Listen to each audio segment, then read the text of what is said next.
en otros circuitos donde los llevaban porque lo tenían, porque lo podían hacer. Yo en el 76 empecé trabajando como empleado del escolar en Maquinchao. Y cuando me di cuenta que estábamos formando relaciones para estudiantes de Maquinchao, asimismo era una residencia que tenía un convenio con el Estado, que teóricamente era la luz de la evangelización de la ley. Año 86. Sigue estando establecido. Es más, yo llegué, llegaba jovencita y dije, me enseñaba a abordar a los chicos bien, me encanta abordar, yo les enseñaba. Hasta que me di cuenta que estábamos preparando empleadas domésticas que supieran bordar para la estancia, ¿no? Pedazos de cosas para los señores cafeteros y para que tengan lindas artesanías en sus casas, ¿no? Cuando uno se piensa ver, bueno, ahí los mensajes subliminales que había por debajo no pero sí. ¿Cuántas escuelas de esas habrá, no? Bueno, la otra oveja, no sé qué otra que si no estudiaba sería creativa, las más mensajes lo mandando, ¿no?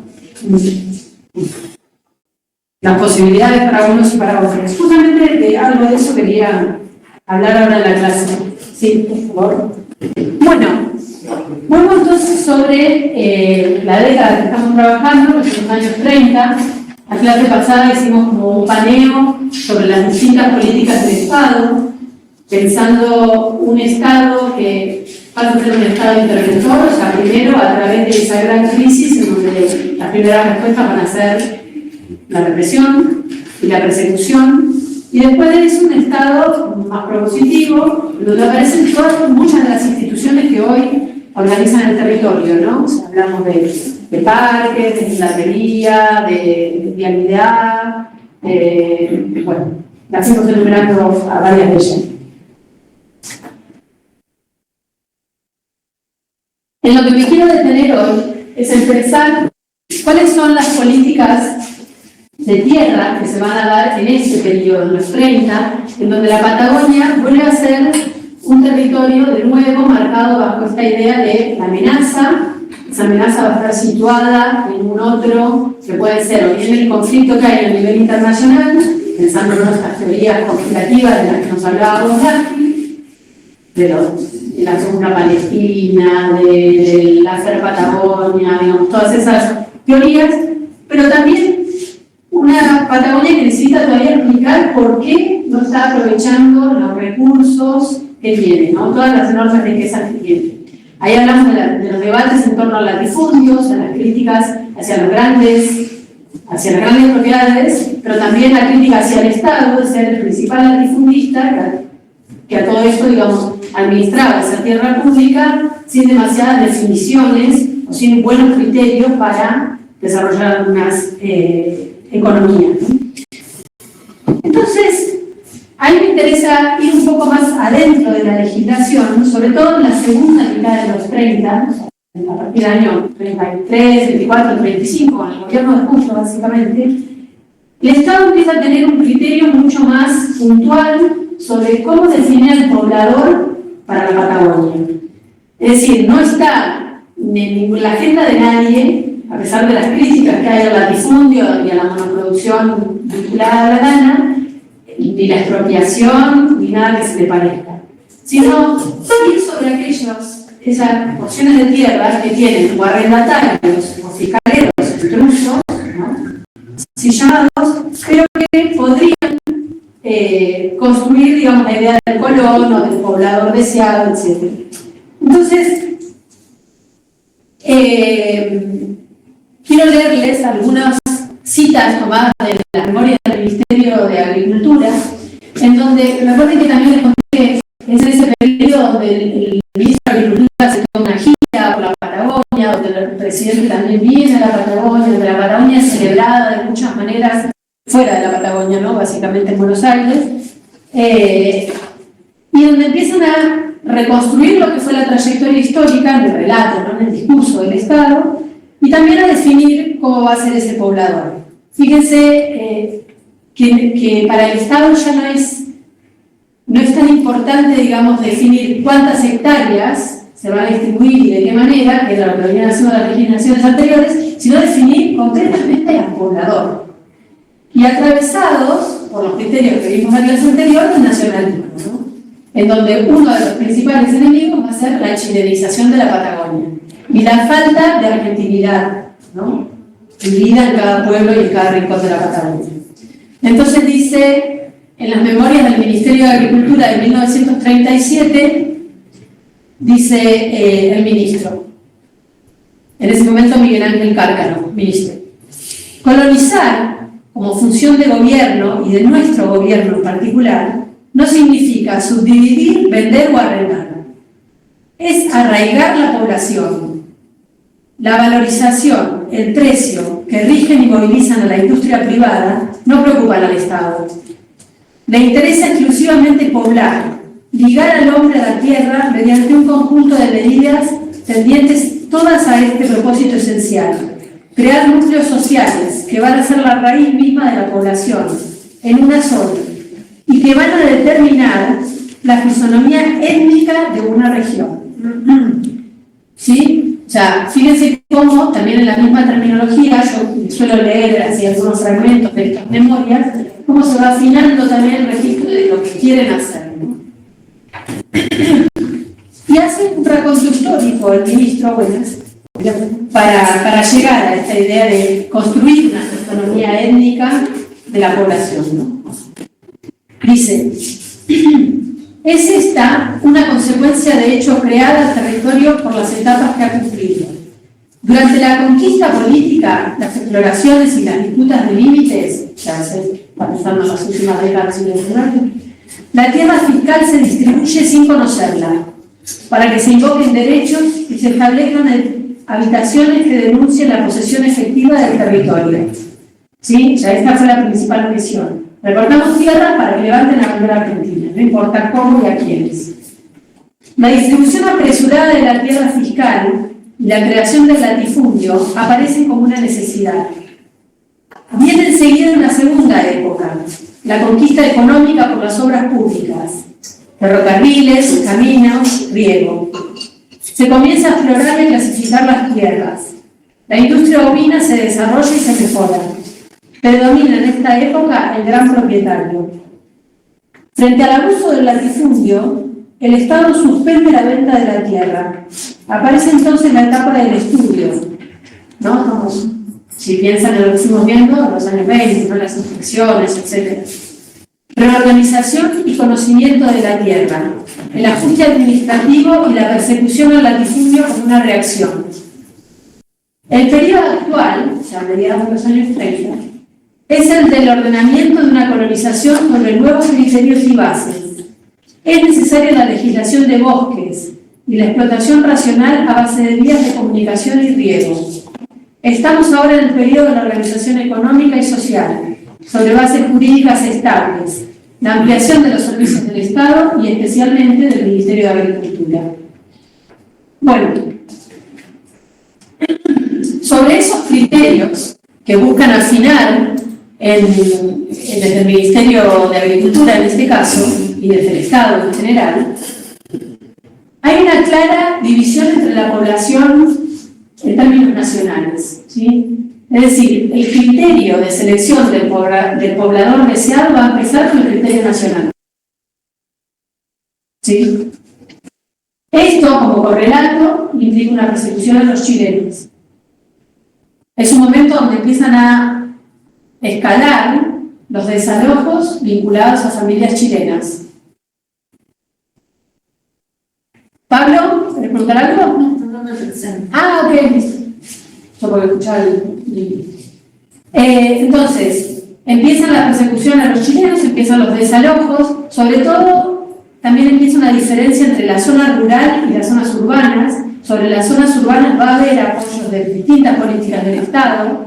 Piensen que todas estas asociaciones, sindicatos, colectividades, cooperativas que se reúnen van a ser quienes mejor se organicen para presionar sobre el Estado y recibir así, digamos, las chacras para riego, los proyectos de canalización y de riego de la zona del valle, por ejemplo, acá en el norte de la Patagonia.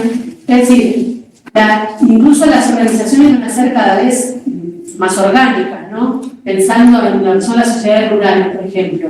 Si bien había sociedades rurales que existían desde la década del 20, había sociedad rural, no sé, de Río Gallego, la sociedad rural de Neuquén, la sociedad rural de Río Negro. A partir del 37 se organizan unas federaciones de sociedades rurales cuyo directorio está formado por la anónima y digamos, un par más de apellidos pesados dentro de lo que son los terratenientes de la Patagonia o sus administrativos, pero son ellos los que van a ir rotando la presidencia o la responsabilidad del directorio de la Federación de Sociedades Rurales, ¿no? Y por supuesto que les van a presionar al Estado, por ejemplo, para que en la visita de Miguel Ángel Cárcano pasen por las estancias donde ellos están produciendo. Cárcano es el ministro de Justo, sí. Sí, el ministro agricultor de Justo. Entonces, bajo esto está el criterio que se va formulando dentro de la zona rural. Va a haber una presión muy fuerte sobre aquellos considerados intrusos o fiscaleros, fundamentalmente chilenos, les decía, pero también sobre los indígenas. Y ahora quería volver un cachito en algo que dentro del trabajo práctico 2 que hicieron, apareció mucho, como me parece que no le quedó del todo claro, o quizás es como el momento de ajustarlo un poco más, que tiene que ver con esta narrativa de los inmigrantes en la Patagonia como quienes han llevado el desarrollo, el progreso de distintas regiones. Esa narrativa busca construir una identidad regional, reconocer a ciertas personas, ciertas colectividades en algún lugar en particular, y está todo bien con eso, o sea, no hay un problema ahí. El problema es suponer, o sea, ya desde una perspectiva más teórica, que es el individuo, o la capacidad de los individuos, la que va a generar ese desarrollo, ese progreso, etc. Porque entonces, digamos, nos colocaríamos dentro de una lectura bastante racista, bastante xenófoba, bastante liberal, en donde hay algunos que tienen más capacidades, más condiciones, más capital cultural, digamos, para poder hacerlo en detrimento de otros. Cuando uno hace un recorte sobre la década del 30, empieza a ver, por ejemplo, un avance muy marcado de los bolicheros, que pasan de ser bolicheros, de tener quizás algunas pocas hectáreas, a ser también pequeños productores o terratenientes. O sea, me estoy moviendo de la escala del latifundio, ¿sí? De las grandes propiedades de tierra. Estoy pensando en algo mucho más, de construcción mucho más regional, en donde estas diferencias se ven más claramente, ¿no?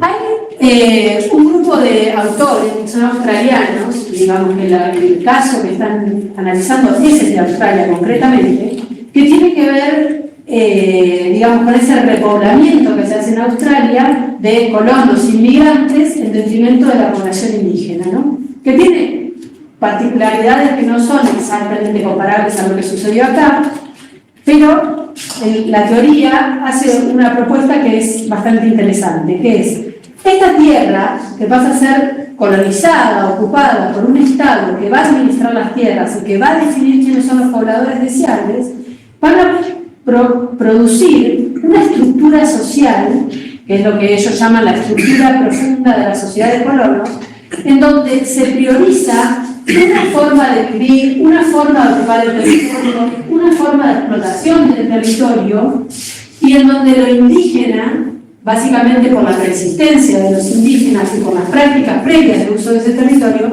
no tienen lugar. Es decir, quedan bajo una lógica de la eliminación, dicen sus autores.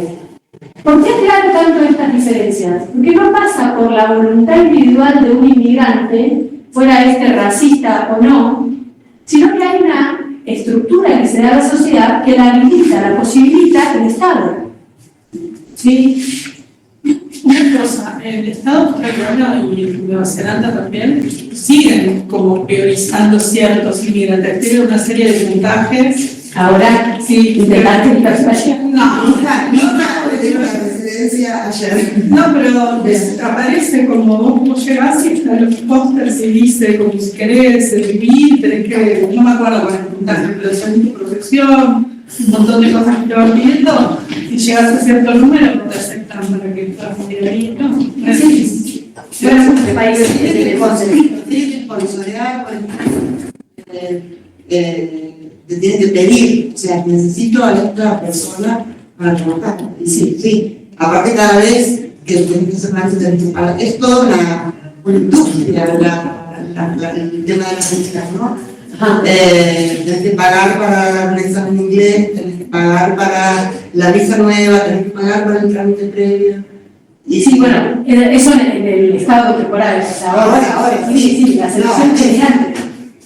Claro, sigue habiendo un inmigrante deseable también, o no deseable. Sí, O sea, eso nunca. Pero también está muy vinculado a la idea del nacionalismo, porque que hacen esa selección para que después pagues impuestos a ese estado. Claro, no podemos decir, ya no te dejan hablar tu lengua, poner, no te persiguen si hablas castellano, pero tenés que demostrar que hablas la lengua, que hacer examen de ciudadanía.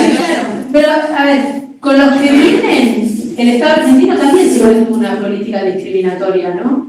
O sea, si pensamos en lo que fue la ley de residencia en 1902, o sea, al principio era así, vengan todos, y después cuando vieron que todos no era exactamente lo que querían, que fueran, no, nosotros nos reservamos la potestad de deportar a los que no querramos, o de seleccionar, o de, digamos, fijar las cuarentenas vinculadas a cuestiones de salud, a cuestiones de la criminología de la época, ¿no? O sea, entendiendo quiénes eran aptos y quiénes no. Es decir, esto siempre estuvo con los que llegan. El problema es los que ya estaban.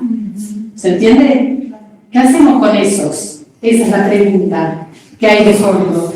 Y además, considerando lo que fue... No dormiste vos, no dormiste vos, no chicos. Sí, me gusta, yo tengo sueño. Entonces, a lo que voy es, fíjense cómo la preexistencia de los pueblos originarios lo que hace es traer un problema frente a esta nueva lógica de una sociedad que se va a implantar como una raza sobre un territorio, comillas, desierto. ¿Sí? Entonces, esta construcción del imaginario de la Patagonia como desierto de civilización, de población, de progreso, etcétera, entra en una contradicción con estos nuevos colonos deseables. Entonces, ¿qué sucede con la población indígena?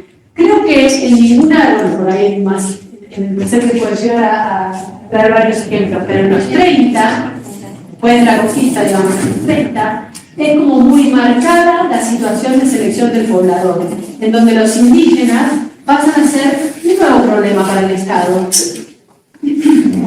Entonces, el tema siempre es el mismo, pero se va reeditando. Como primero era el desierto, la imagen del desierto, después esa tierra bajo peligro. porque está dentro de las especificaciones de por qué todavía La población es misma. ¿por qué todavía la riqueza que la Patagonia promete desde que fue conquistada no se ve, no se evidencia? Con la población es lo mismo, es siempre estigmatizado, pero bajo distintas categorías. Sí. En distintos momentos va Claro, a sí, está bien. cambia la manera de ponerle en esta época que estamos hablando, ya son indios argentinos, ya se habla de indios argentinos.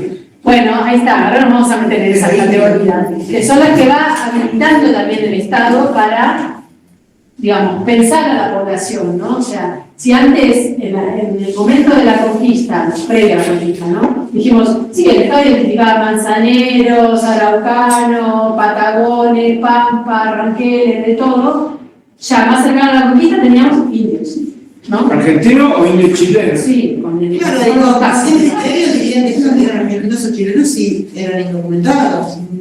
O sea, no, claro. ¿cómo podrían saber de dónde eran? Bueno, ese es un tema que los inspectores de tierra, por ejemplo, arrastran durante toda la primera mitad del siglo XX. Es decir, la gente dice que es chilena, pero después nos muestran los papeles y son argentinos. O sea, como que a la gente no le hacía sentido decir que eran argentinos. Claro, no es una categoría que les interesara, como tampoco la posibilidad tierra, No, eso sí les importaba. No, antes digo, si eran nómades en general. No, pero en este momento ya estaban Ahora sí, sí, no les queda otra. caso que hablan del río. No se acaban de apurar, pero originariamente ni siquiera ese criterio no era. No los dejaban calcular, pero tampoco los dejaban fijos en ningún lugar. O sea, porque lo que se empieza a ver ahora es toda una discusión en torno a qué se hace con los indígenas, nuevamente. Miren, en el año 32 empieza a operar para los territorios nacionales del sur una agencia que ya existía a nivel nacional desde 1916, que es la Comisión Honoraria de Reducciones de Indios, 1932. La Comisión Honoraria, como su título lo indica, claramente no era una oficina importante dentro del Estado y era la que atendía los asuntos de indígenas. Se había creado fundamentalmente para administrar las reducciones de indígenas del norte del país, los territorios del norte. Entonces, en el sur, como supuestamente no había indígenas, no tenía ninguna incumbencia. Para 1932, visto y considerando que vuelve a ser un tema la cuestión indígena, la Comisión empieza a operar en el sur. Y las discusiones que se proponen son nuevamente, desde la Comisión Honoraria, en ese momento estaba el presidente, un médico, Domínguez de apellido, no me acuerdo el nombre, que lo que decía era, esta población indígena la tenemos que educar y civilizar, ¿no? O sea, viejo raconto que podemos ir arrastrando a lo largo del tiempo, ¿no? Pero lo hacía frente a otros que tenían voz pública también a través de la prensa o a través de funcionarios, digamos, de diputados dentro del Congreso, que discutían qué había que hacer con el indígena. Yo les leo, por ejemplo, lo que proponían algunos funcionarios. El gobernador de Chubut, por ejemplo, 1931. Piensen que estos discursos salen en paralelo a situaciones que hay de desalojo, la racia policial que veíamos de la fronteriza la semana pasada. Dice el gobernador de Chubut, la solución creo que debe buscarse en tratar de agruparlos en lugares convenientes, fiscalizando su vida. Al indio viejo dejarle una relativa libertad hasta que desaparezca. Pero eso sí, a las nuevas generaciones, instruirlas hasta que el indio alcance una edad conveniente, 14 o 15 años, y se lo pueden enviar a otras partes de la República, a fin de hacer de ellos mecánicos del ejército, de la armada, suboficiales, peones de estancia, etc. Y de esa manera, desarraigándoles del pedazo de tierra donde nacieron y mezclándolos con gente civilizada, se termine su actual vida de salvaje. Esta idea podría hacerse efectiva mediante especies de reducciones, a cargo de órdenes religiosas, como los salesianos, por ejemplo, que repetirían una vez más la obra que ya han realizado en otros lugares con tanto éxito. O sea, 50 años después, estamos de vuelta en la idea de la distribución de personas. Y con el plus, digamos, con el agregado de que sean personas productivas, ¿no? O sea, que sean trabajadores, que se formen en algún oficio y se vayan a otro lugar del país, así los desarraigan de la tierra y ya no tienen, digamos, estas vidas salvajes. Es el momento en que hacen las escuelas y ahora voy a la meten a todos en las escuelas, no meten a los chicos. Meten a los chicos, adolescentes y grandes. ¿En las escuelas que hogar? En las escuelas rurales. Meten a todos y una primera cosa que imponen es preservar la lengua. Sí, que en ese momento tenía un uso muy extendido también. Sí. O sea, hay que los registros muestran que en los años 30 el mapudungún era un idioma que se hablaba mucho. Y ya después les meten la conciencia a los padres que era vergonzoso que hablaran la lengua. Claro. Por ejemplo, la Argentina Austral, más o menos en 1936, no tengo el año justo, pero desde esa época, publicaba a un ingeniero que se llamaba Pedro Pugno, que trabajaba para la Anónima, que decía: un malentendido sentimentalismo y tal vez un concepto erróneo del verdadero problema ha permitido que hasta hoy los poderes encargados de la administración de la tierra pública no procediesen con la energía requerida para el caso. Y obedeciendo a las inconsultas sugestiones de la Comisión Honoraria de Reducciones de Indios, o sea, las propuestas que contaba al principio, mantuviesen posiciones derivadas del único y resulto derecho derivado del carácter de primeros ocupantes, invocado por los indígenas, expresamente desconocido por la ley 4167, ahora les cuento de esa ley. O sea, fíjense que uno de los argumentos que se estaba utilizando era el de primeros ocupantes, o sea, el de preexistencia, ¿sí? Ahogando así las verdaderas finalidades de nuestra legislación colonial, una de cuyas primordiales preocupaciones ha sido precisamente la erradicación de una población eficaz y progresista, que dentro del principio albertiano contribuye a mejorar las condiciones étnicas de nuestra población.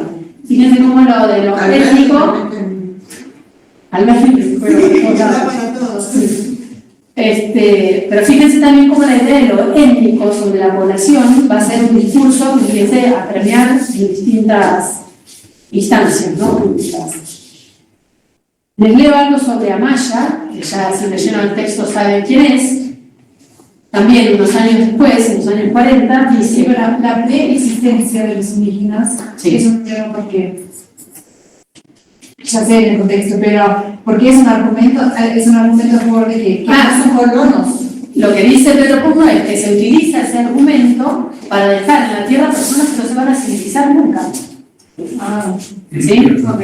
O sea, con la idea de que son persistentes tienen derecho a un pedazo de tierra, derecho como ocupantes precarios, ¿no? Estamos en esa instancia. Y él dice, no, esto es un problema, hay que sacarlos. ¿Sí? Ese es el argumento. Pero primero se le habilitaron las tierras. En el caso ese que habla el texto, como que se...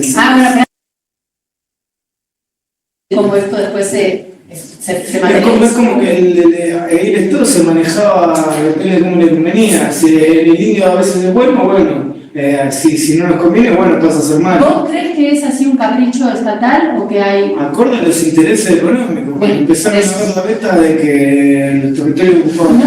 No sé si es tanto un interés por parte del Estado como por las presiones político-económicas que hay en juego.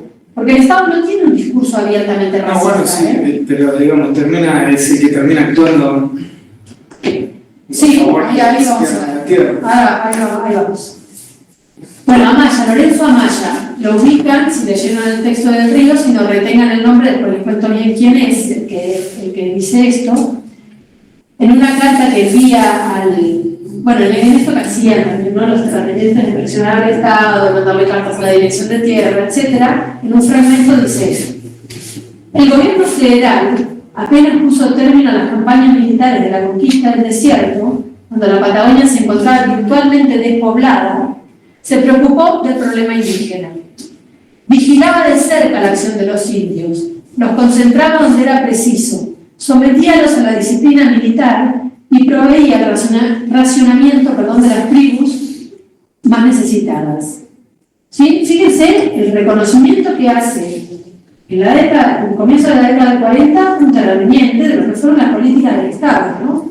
Pues también ahora como que y descubrimos que había campos de concentración y qué sé yo, pero esto era conocimiento, digamos, en la época. No era nada que descubrir, ¿se entiende? Amaya el que lo sacó a los... Sí, es el que está involucrado en el desarrollo de los Nahuelpan, sí. Abogado, ¿no?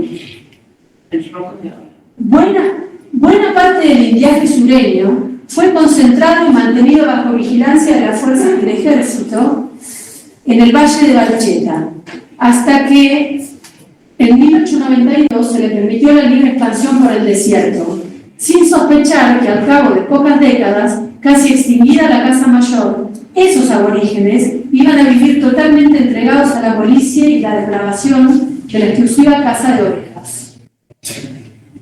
Entonces, Lorenzo Amaya, terrateniente, abogado, presidente de la Federación de Sociedades Rurales, una vez, lo que decía era, volvamos a la conquista, ¿no? O sea, volvamos a ese control que el Estado tuvo en un momento donde los tenía campos de concentración. ¿Qué es esto de haberlos liberado y ahora andan cazando, deambulando y todo eso? ¿Ya se verdad que donde hablaba de Balcheta? Sí. Porque la Balcheta fue algo que, funcionó tantos años. Bueno, él escribe en la década del 40 y ya tenía perfecto conocimiento de lo que había pasado en Balcheta. Sí. Por eso también, ¿no? O sea, uno dice, bueno, puede parecer una novedad ahora hablar de campos de concentración, etcétera, pero en la memoria de los mismos terratenientes todavía estaban en esas prácticas. A lo mejor De hecho, la está reclamando. en ciertos círculos se sabía, o sea, porque No era un secreto, no era un secreto, había un conocimiento de cómo había sido la conquista, ¿sí? Bien. Pero igual eso, ¿de qué tendría que asombrar? Si ya del vamos se lo deshumanizaba a tanto. O sea, ¿Por qué tendría que asombrar? Nosotros ahora con el diario El Lunes decimos, sí, lo llamamos campo de concentración con lo que hay de genocidio y todo eso. Pero en ese momento los tipos no tenían nada de ocultarse y decían, no, limpio, que mataba, sí, lo dicen ahora, es un problema. No sé si es tan fácil en este momento histórico lo que estamos hablando. ¿Por qué? Porque producto de cómo había sido esa dispersión sobre las tierras, recuerden que, vuelvo un poco para atrás, ¿no? En el siglo XIX hay entregas puntuales a caciques puntuales, ¿no? Que ahí aparece la colonia Cusano, la colonia Catriel, es decir, hay algunas tierras que son reconocidas, la de Nahuelpan, por ejemplo, que vamos a ver en un ratito. Es decir, había algunos lugares que estaban o como reservas o como colonias, pero que eran lugares indígenas 100%, digamos. Y que esas tierras habían sido concedidas por el Estado Nacional. Es decir, hay todo un reconocimiento, ¿no? Uno puede decir, bueno, puede meter muchas cuñas, digamos, pero sí había un reconocimiento estatal a ciertas caciques y su gente, que lo llamaban de esta manera, y sí había lugares en el territorio que eran marcadamente indígenas. Y después había una gran dispersión de población que tenía permisos precarios de ocupación y que a lo largo de la década del 20 había logrado generar riqueza también. Indígenas, estoy diciendo. Pues también no tiene pegado a que los indígenas siempre fueron pobres. Y no es así. En la década del 20, y lo dicen los inspectores de tierras, hay muchos que tienen capital, ¿no? Que es la forma de nombrar, digamos, la cantidad de cabezas de ganado que tengan, o de ocupación que tengan. Y también aquellos que tenían como más espalda económica, política, si no estoy hablando de los indígenas, lo que hacían era, en el territorio que tenían reconocido por el Estado, si fuera bajo un permiso precario de ocupación, mantenían antiguas prácticas de pedidos de permiso, se llaman de esta manera, que es cuando venía otra familia indígena, decir, bueno, le pedían permiso a la autoridad del lugar y le cedía tierras. En tal lugar, puedes ponerte con tu gente, hacían una división territorial, no con un alambre, sino con un acuerdo, tal agua la usa vos, tal otra las usan esta gente, y le daban permiso para quedarse en el territorio. Cuando aparecían los inspectores de tierra, los que respondían por esa ocupación eran los que tenían permiso de campo. O sea, el que tenía más espalda, digamos, para poder presentarse frente al Estado, ¿sí? Entonces, no es tan fácil como, bueno, hacían todo, ¿viste? Lo que hoy vivían en los fondos, no era tan así. Ya había un arraigo en ciertos lugares, había, digamos, incluso cuando vimos el caso de los turcos matucados, digamos, el del canibalismo, ¿se acuerdan de la década del 10? La comunidad que es denunciada, que trasladada a ropa, etc., era muy rica. Es decir, cuando dicen la cantidad, lo dicen incluso en la nota del diario, ¿se acuerdan? La cantidad de cabezas de ganado que tenían, no era poco, no eran familias pobres en algunos casos, ¿no? También decía algo así. Por eso les digo, o sea, córranse de esa lectura tan simple en la que los indígenas habían quedado despojados. No, habían tenido ya 20, Igual yo 30 no años. me refería a eso, yo no me refería a eso, sino la manera que lo veía el blanco. O sea que no tenía ni nada que esconder hablando de los campos de concentración y eso porque lo consideraban ser inferior al indígena, al otro. Entonces nada, podía decir cualquier... Y relativo también, si vas a ver los casos contra él. Hablando de los tipos estos, los terratenientes, más que nada el poder económico, no sé si Sí, tanto de la... Sí, también ojo, porque también para petarse en el discurso del momento, o sea, del nacionalismo argentino del momento, y criticar, porque así como criticaban a los indígenas, también criticaban a los chilenos. Los chilenos son la avanzada del Estado chileno, que se quieren quedar con nuestras tierras, que se quieren quedar con nuestro trabajo, o sea, hay también, digamos... Creo que los terratenientes locales, ponerle la malla, esto también hay con el antichilenismo. Bueno, en el caso de los amayas tenemos algo muy concreto que van en contra de la gente de Nahuelpan, y uno de los argumentos es que son chilenos. ¿Sí? ¿Pregunta? Sí, si podés volver a explicar el proceso de cesión de tierras en 1920, que no se escucha. No hablé de un proceso de cesión de tierras. Lo que dije es que para la década del 20 hay familias indígenas, digo familias porque en algunos casos no están reconocidas como comunidades o como colectivos, pero sí de forma individual por los inspectores que lo van viendo, que habían logrado generar bastante riqueza, ¿sí? O sea, quiero que se corran de la imagen del indígena pobre, porque no era como un denominador, ¿sí? Ahora, lo que sí se observa con mayor claridad en los 30 son los desalojos, por un lado, y el avance de los bolicheros. ¿Se acuerdan que los bolicheros iban generando su ganancia en función del intercambio comercial e impuesto, ¿no? Porque se llama la regla agraria. Ahora, la crisis va a ser un parteaguas, en donde los bolicheros se quedan sin negocio, ¿sí? Por el parate económico general que hay. Esto hace que generen un salto en su actividad económica y pasan de ser bolicheros, que quizás tenían, digamos, un campito, a ser pequeños productores o medianos productores, apropiándose de los campos de aquellos con los que tenían deuda con ellos. ¿Sí? O sea, la semana pasada, por ejemplo, veíamos la racia de 1930, en donde justamente es una racia policial instigada por los bolicheros para quedarse con las tierras de sus propios clientes. ¿Sí? Y se quedan con las tierras y pasan de ser solamente bolicheros a ser también productores. Entonces, hay acá un salto importante en los 30 en cuanto no olvídense de las grandes distancias que no se les mueve un pelo, excepto que en la crisis les va mal, digamos, pero después remontan rápidamente. Entonces, estoy más al nivel del pequeño productor y también, si se quiere, de una presión que hay por parte del Estado de que los pequeños productores, que fueran chilenos o indígenas, pasen a ser peones.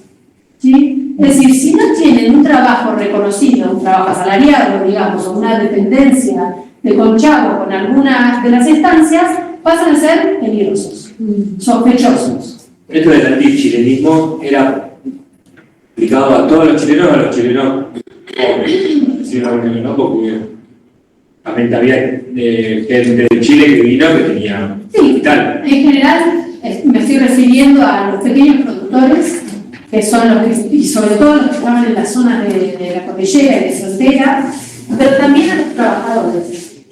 Un indicador de eso es la cárcel. ¿Sí? Vamos a trabajar después en el práctico esta fuente documental. Ahora les digo qué dice, porque no creo que lo vean. Es un texto de 1933 que se llama Hablan desde la cárcel los hijos de Martín Fierro. Es una serie de entrevistas que hace un periodista de Buenos Aires que viaja a Viedma a entrevistar a los y las presas de la cárcel de Viedma. La gran mayoría son chilenos. Y la persecución tiene que ver con que sean chilenos. Y son trabajadores peones, trabajadores golondrinas, que van cambiando de lugar en lugar, que trabajan con la industria forestal y después pasan a la recolección de fruta y después trabajan, o sea, tienen como una circulación de ese tipo y que son los que empiezan a ser marcados como peligrosos, ¿no? En su propia movilidad, en su propia circulación. Entonces, pequeños productores y trabajadores chilenos van a ser los candidatos, digamos. ¿Y por qué se consideran peligrosos? Bueno, digamos, volviendo, retomo lo que hablamos en la clase anterior del nacionalismo, ¿no? Hay como todo un temor construido de que Chile tiene ambiciones sobre la Patagonia. ¿Y los chilenos, pero en general, peones o personas sin trabajo estable, o siempre son chilenos?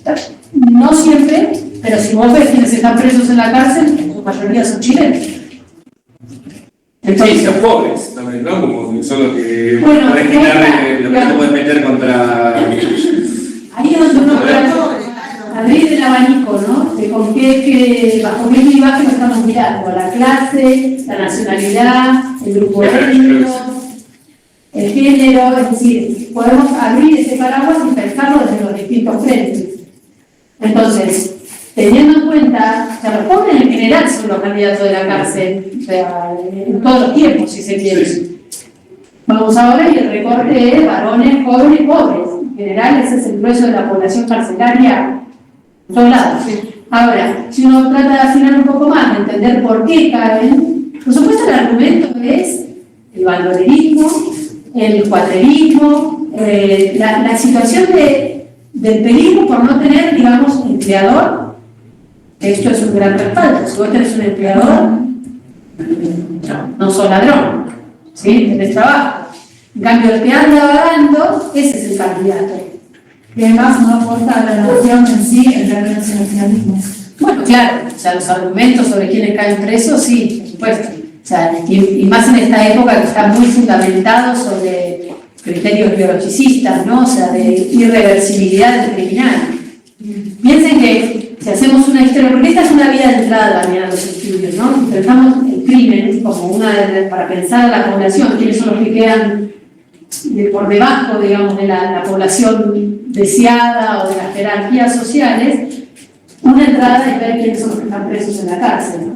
Entonces, si hago una recorrida pensando en las cárceles patagónicas, piensen que la cárcel de Ushuaia fue una primera construcción carcelaria como la frontera de la patria. Ahí iban a mandar a los peores, digamos, criminales a principios del siglo XX, y después también la criminalística empieza a perfeccionar quiénes pueden ser salvados y recuperados y quiénes son irrecuperables para la sociedad, ¿no? Entonces, dentro de esa construcción social que se va haciendo, la década del 30 es un momento de cambio de percepción de para qué sirve la cárcel. Entonces, esta idea de que sí hay algunos criminales que innatamente son irreversibles, ¿sí? O algunos sujetos que por su ascendencia y procedencia son irreversibles, la cárcel a partir de los 30 empieza a funcionar con esta idea de reformatorio social. Es decir, el traspaso por la cárcel hace que vos salgas siendo un sujeto útil para la sociedad. A partir de los 30 empieza ese criterio de construcción de la cárcel, ¿no? De hecho, hay una legislación novedosa, que es la de 1933, en donde se abre una dirección del sistema penitenciario, donde se instalan cárceles en toda la Patagonia, pensando no ya en estos, digamos, o bien los anarquistas o aquellos que van a ser castigados y enviados a Ushuaia, como el racismo, ¿no? Dentro de la nación, sino de estos criminales que podrían ser refuncionalizados en sujetos productivos, mediante un trato salvaje dentro de la cárcel, pero bueno, digamos que todavía empieza la idea de que puede ser un reformatorio. Es muy interesante este texto, ahora les voy a leer algunos fragmentos, porque en la cárcel de Viedma, en los años 30, hay varones, hay mujeres, hay menores de edad, hay, digamos, hay chilenos, hay de todo un poco, o sea, es un... Y además, en la prensa de la época, esto tenía muchos lectores. O sea, justamente viaja este porteño a hacer estas entrevistas en la cárcel de Viedma, pero después viaja a la de Ushuaia, y así, digamos, la reconstrucción de lo que pasaba en las cárceles del país pasa a ser un artículo de consumo, digamos, para las masas populares, sobre todo de las ciudades, ¿no? O sea, saber quiénes eran esos sujetos raros que estaban en los confines de la patria, o sea, hasta dónde podía llegar ese submundo de la patria, ¿no? Fíjense bueno, que... por ahí se hace lo mismo con la serie Por el Marginal, por ejemplo. A ver. Y sí, se hace todo un retrato de la cárcel lo más realista posible de quiénes son los que... Sí. Todas las cosas que pasan ahí adentro, quiénes son los, ¿cómo se dice? Jefes de los penales, los directores, y bueno, la población que está ahí adentro. Sí, un poco romantizado, digamos, ¿no? Una lectura un poco... Sí, pero de consumo. Exacto. Hay como venta de libros sobre el que pudo y todo. Sí, ahora hoy, claro, sí, es parte del mercado, película también. Ah, mira, no. Sí, ¿alguien la vio? Bueno, ahí está. Lo que sucede es que el penal de Ushuaia tuvo varios periodos, ¿no? De hecho, en principio era una colonia penal. O sea, lo que se buscaba era generar una Australia argentina en donde los presos que mandaran a Ushuaia después fueran los cobradores. De hecho, muchos no fueron. Porque capaz que, digamos, eran enviados por un crimen que habían cometido, bajo esta idea de que eran irrecuperables, pero la pena que tenían la cumplían en el viaje, o en el viaje y un poco más estando ahí, nadie los iba a traer O sea, chao, a volar Ushuaia. El tema es que en la década del 20 también hay una persecución bastante marcada a radicales, ¿no? Hay una persecución política marcada. Muchos de los radicales que van a parar en el golpe del 30, cuando vuelven, dicen, no, la situación de vida en las cárceles es terrible, empiezan como a armar, digamos, a publicar lo que habían visto, lo que habían vivido, etc. Y ahí es donde empieza a cambiar un poco, de alguna manera, ese criterio sobre la cárcel, ¿no? Entonces, yendo a esta fuente en particular, es interesante que el autor hace una lectura respecto de lo que es la población de la Patagonia, ¿no? Para decir quiénes son los que están adentro de la cárcel. Dice, Rufino Marín se llama el periodista. Dice, ¿para qué estudiar las necesidades de los territorios federales? Ellos no envían a las cámaras diputados ni senadores, recuerden esa parte, ¿no? Como no hay intereses políticos que cuidar, se les olvida. No importa que existan territorios, que doblen en población y cuadripliquen en comercio, industria, riqueza, alguna provincia de vida precaria que vive del Estado. No importa. Pero hablemos un poco de los personajes de los territorios. Escuchen los personajes que enumera, 1933.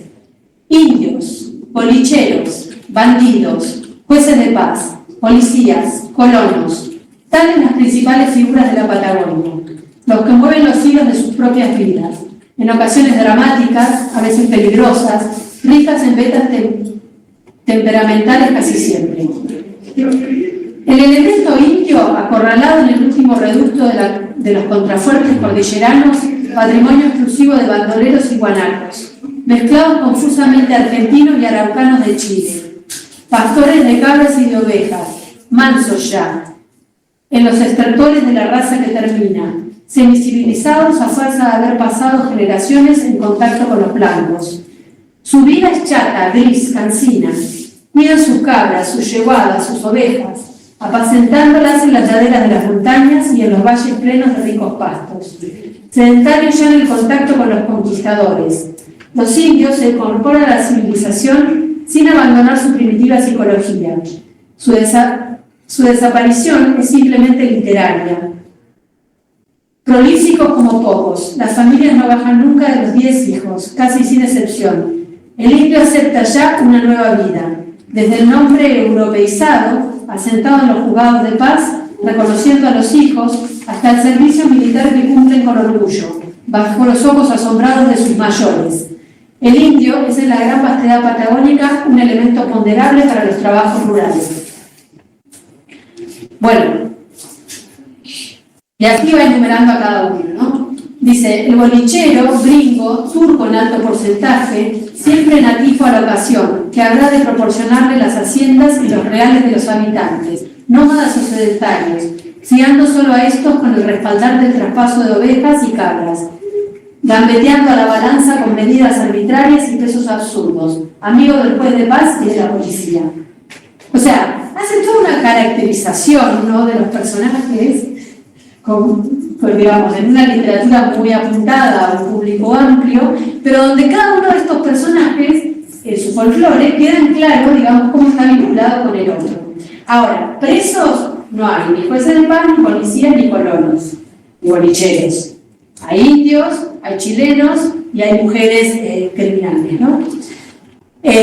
Muchas de ellas vinculadas a la prostitución, básicamente. Entonces, la cárcel pasa a ser un poco una caja de resonancia de lo que está sucediendo a nivel social.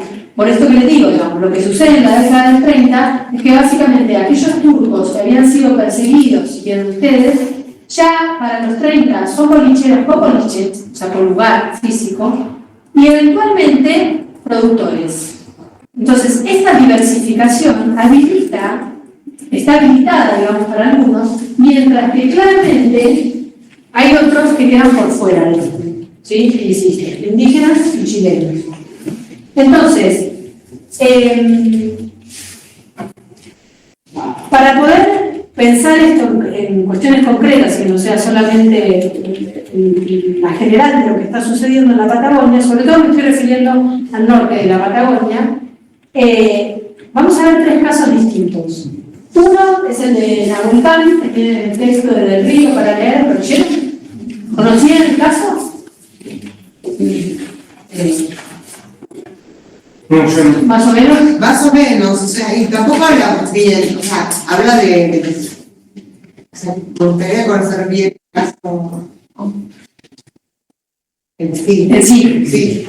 Bueno, es un caso muy emblemático. Yo tengo acá el libro de Chele Díaz, quizás pueda ser, no me acuerdo de qué año es, bueno, no me gusta la publicación, pero es uno de los primeros libros que sistematiza lo que fue el desalojo del 37, con documentación, con testimonios, etc.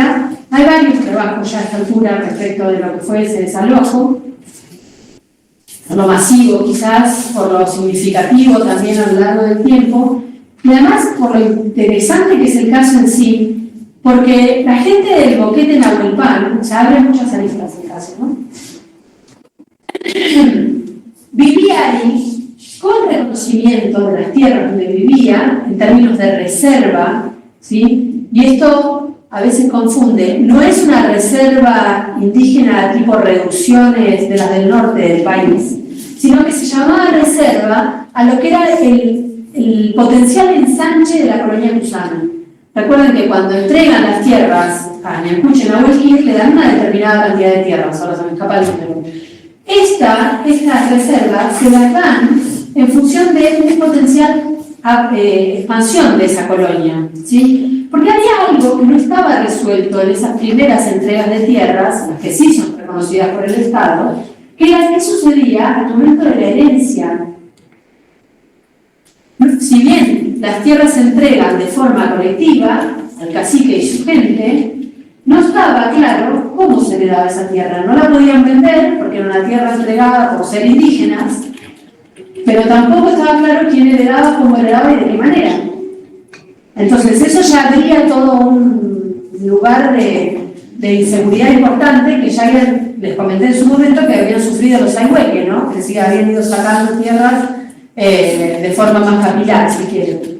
En el caso de la gente del Boquete Nahuelpan, les entregan estas reservas, les hacen un reconocimiento mediante un decreto de las entregas de las tierras que tienen, que son cerca de 20.000 hectáreas, y en 1908 son reconocidos públicamente, 1908, ¿sí? Porque se había dado, digamos, estaba toda la cuestión de los límites con Chile, ¿no? De ir definiendo concretamente por dónde pasaba el límite internacional. Para esto, las poblaciones de la zona de frontera tenían que pronunciarse y decidir si se reconocían argentinos o no. En ese contexto, la gente del Boquete Nahuelpan, o sea, Francisco Nahuelpan, el cacique reconocido por el Estado como referente de esa comunidad, se reconoce argentino, indígena argentino, les dan la reserva y desde ahí en adelante van a ser siempre invitados para la celebración del 16 de octubre, que es el de la fundación de la colonia, el 16 de octubre, hoy en la ciudad de Esquel, ¿no? Entonces, tenían un reconocimiento público, habían sí, si se quieren, era reflejo patriótico, digamos, haberse reconocido argentinos dentro de lo que era el momento de división de los límites internacionales, etcétera. Es decir, no eran gente que nadie sabía dónde estaban, ni quiénes eran, ni cómo eran.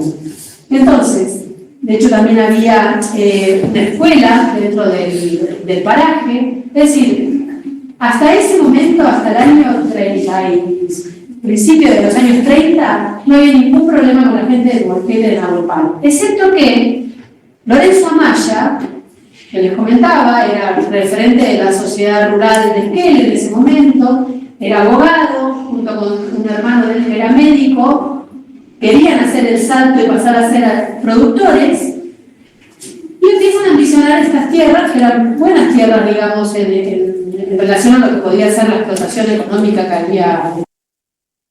Entonces, empieza una serie de denuncias y de demandas al Estado respecto de lo que hacían los pobladores del Boquete de Nahuelpan. O sea, básicamente decían que eran vagos, que no criaban animales, que eran... En una de las citas del texto dice, al final como que conviene ponerse taparrabos, algo así. Sí. Es lo que se dice ahora. Al final me hago planero, me ven a Villas y le dan todo. Sí. Me pareció así. Entonces, a ver, les leo del propio Lorenzo Amaya, uno de los préstame el perfil. Sí. Les leo una carta de Lorenzo Amaya de la época, previa, ¿no?, al desalojo del boquete de Nahuel Pan, dirigida al director de tierras. Se presenta, ¿no? Lorenzo Amaya, abogado por derecho propio y también en representación del doctor Nicolás Amaya, médico, residente en Esquel. Ante usted me presento y digo, el hermano mío.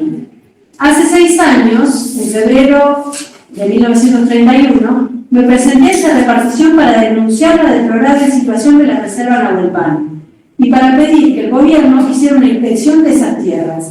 Di datos y ofrecí referencias concretas sobre el particular para que el Poder Ejecutivo tuviera la sensación cabal de ese problema social, que planteaba una considerable masa de población indígena que vivía al margen de la ley.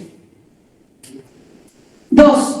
Se dispuso una inspección de inmediato que practicó el doctor Madueña. Mis afirmaciones fueron evidenciadas en su totalidad y en abril de 1933, por propio derecho y en representación de mi hermano, pedí a usted que en el momento oportuno se considerara nuestra situación de pobladores eficientes de la zona para que se nos adjudicara alguna porción de tierras de aquellas que quedaran disponibles en la reserva Nahuel Pan, cuyo levantamiento ya parecía inminente hace 4 años. Ahora, en ocasión de la reciente visita a la Patagonia que ha realizado en su compañía el señor Ministro de Agricultura, el asunto vuelve a actualizarse. Por lo demás, a raíz de mis artículos acaecidos en la prensa, o sea, tenía alcance la prensa nacional, de la prensa, tiene 2 notas publicadas. Una se llama Los indígenas de la Patagonia y la otra se llama Las reservas indígenas del sur. He tenido ocasión de conocer directamente la opinión del doctor Cárcano, ministro. Concorde con la mía, en el sentido de que no debe postergarse el traslado de esa población aborigen. En consecuencia, en breve quedarán libres esas tierras. Reitero, pues, en nombre propio y en el de mi representado, nuestro antiguo interés por ampliar nuestras explotaciones. Ruego, señor inspector, que estas solicitudes sean incorporadas a las actuaciones que cité, para que oportunamente se dé curso a nuestra petición como pobladores de excepción. Será justicia, dice Lorenzo Amaya. Entonces, las denuncias que empieza a haber en torno a la gente del boquete de Nahuel Pan son básicamente que son indios chilenos y que no, en realidad no producen. Lo que hacen es tener las tierras ociosas y eventualmente salir a cazar las del vecino, ¿sí? O sea, robar. Perdón, pero este Anaya era uno que vivía en Esquel y por Buchón se aprueba el derecho de... O sea, Buchón. Se aprueba el derecho de que le dé las tierras. ¿Eso lo invoca? Bueno, era un profesional que, digamos, tenía mucha entrada a la sociedad rural, que tenía, se ve que varios contactos, porque se hablaba con Cárcano, hablaba con el director de tierras, se pasaban a visitar a él y se movía. O sea, y le dieron bola, sí, claramente le dieron bola, porque en 1937 se produce bajo estas, digamos, bajo estos supuestos realmente, el desalojo de la tribu de la llamada tribu Nahuel Pan, ¿no? Y lo que hacen es desalojar. Primero hay como un desalojo más minucioso, digamos, en lo que son los bordes de la reserva, de familias que las desalojan por la fuerza, y después, en 1937, se hace un desalojo masivo del boquete. Es decir, cargan a la gente en camiones y la llevan a distintos lugares, a la ciudad de Esquel, muchos de ellos, otros van a parar al lago Rosario, otros son combinados a irse a la zona de Huascaina, es decir, si conocen la zona y los tienen en la cabeza, todos los alrededores. Bueno, en Bolsón hay una loja, una Nahuel ahí cerca del pueblo. Sí. ¿Serán de la misma familia? Y puede ser de Nahuel Pan, son muchísimos, ¿no? Pero sí, mucha gente sabe. Digo, ¿será de Desde el desalojo inicial, sí, probablemente. Sí, sí. Y bueno, esto, digamos, se sigue con la quema de casas, digamos, y de ¿cómo se dice? Asesinato de animales, digamos, para que no vuelvan a la zona. Es decir, que se van en una situación de empobrecimiento total. Este caso es muy, o sea, si buscan cosas van a encontrar, porque ha resonado mucho, pienso yo, por lo masivo, ¿sí? Porque eran muchas familias las que sacan, porque el impacto, digamos, de las familias que van y las tiran en Esquel, que los pueblos chicos en ese momento pasan a ser, digamos, la periferia de la ciudad de Esquel, y tiene repercusión en el diario Esquel en ese momento, es decir, hay un seguimiento de lo que va pasando con esas familias, por lo menos en el momento de los desalojos, y que muchas de estas familias se reorganizan y empiezan a solicitarle al Estado que se devuelvan el lugar de donde los sacaron. No todos, ¿sí? Y acá empieza a tallar también digamos, el juego que el Estado hace hacia adentro de las comunidades, para fracturar a las comunidades. Porque, y acá sí voy sobre el texto que tenían para leer. Lo que les quería comentar es, no son los únicos desalojos que hay. En la zona de Trafurgo hubo muchos desalojos, digo, en la zona de Neuquén, ¿no? Muchos desalojos, del Río Negro también, es decir, creo yo que tiene impacto, bueno, en parte porque se mantuvo la memoria social, pero también por lo masivo. ¿Esto por parte de qué fuerza de seguridad la policía? La policía, sí, fundamentalmente la policía, van civiles también. O sea, hay ahí toda una movida. En Crítica la estancia ya en este momento, y es la vitalidad. ¿Cuál estancia? ¿María Sofía? Sí. Y la gente cuenta que de noche iba la policía, les quemaba las casas y bueno, y pasaba esto que decía, bueno, toda esta volvía. Y no les quedó otra, mucho que volver a trabajar la estancia. Claro, Confía. Sí. Sí, Así que también. yo lo de la división entre los aliados del estante y los de afuera, los mismos que le hicieron volver. Claro, ahora fíjense, ahora quiero volver un poco sobre el texto y pensar también cuáles son las formas en que el Estado concibe a la sociedad indígena, no en 1870, en 1937. Todavía hay una enorme fijación de pensar a los indígenas como tribu, es decir, un cacique y su gente, ¿sí? Entonces, la forma de identificar la existencia misma de indígenas es el cacique y su gente. La forma de organización política válida con la que el Estado mantiene una interlocución es esa, la del cacique y su gente. ¿Qué sucede ahora? Cuando se da ese desalojo tristísimo y masivo, lo que fue en la zona del boquete de Nahuelpan, empiezan inmediatamente a organizarse y a demandarle al Estado la restitución de las tierras. Bueno, los amayas se meten, por supuesto, y esa carta que vos decís que manda Amaya es porque años después, con el peronismo, digamos, en el año 47 aproximadamente, 7.500 hectáreas de las 20.000 que tenían originalmente los Nahuelpan se las devuelven. ¿Sí? O sea, mandan una inspección de tierras, el inspector, digamos, da cuenta de lo que había sido la situación de injusticia, ¿no? Dando cuenta de que eran familias, trabajadoras, etcétera, etcétera, pero les devuelven un tercio de lo que les habían sacado. ¿Y Amaya ha hecho algo en ese tiempo? Bueno, dice la memoria oral, dice que habían reutilizado muchas de las casas de la gente, las utilizaban para los peones de los amayas, para que vivieran ahí, como que habían aprovechado las estructuras que tenían los corrales y eso que tenía la gente para trabajar. Mejora. Exactamente. Bueno, entonces, en esa posibilidad que da el Estado de restitución de tierras, insisto, lo hace por un tercio de la cantidad de tierra ajena. Y acá es donde empieza a pesar el criterio de quiénes tienen derecho a volver sobre las tierras que devuelven. Y esto fractura hacia adentro a la comunidad indígena. ¿Por qué? Porque, como les decía, el Estado reconocía al cacique y su gente. Ahora, ¿cómo se define la gente del cacique? categorías laxas que no. No, pero aparte, digamos, si es por el criterio occidental de familia, la herencia del cacique Francisco Nahuelpan son sus hijos, sus nietos y nietos. Pero esta no era necesariamente la forma de parentesco que tenían los mapuches en ese momento, la verdad tampoco. Había mucha, y sobre todo después de la conquista, lo que se evidencia, como los trabajos no reconstruyen esto, el Salomón Tarquini, el de Walter del Río, etc., es que hay reagrupamientos familiares en torno a la figura del Estado reconocida como interlocutor, como cacique. Entonces, quienes pertenecían, ¿sí? Quienes pertenecían a la gente de Francisco Nahuelpan no eran necesariamente sus consanguíneos solamente. Cada vez redactan una categoría que cuenta por el Estado, digamos, así que su gente... Bueno, espera acá, te me adelantaste un paso. Me adelantaste un paso.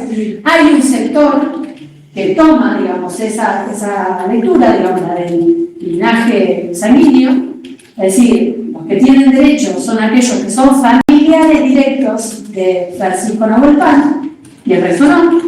Y otros que dicen no.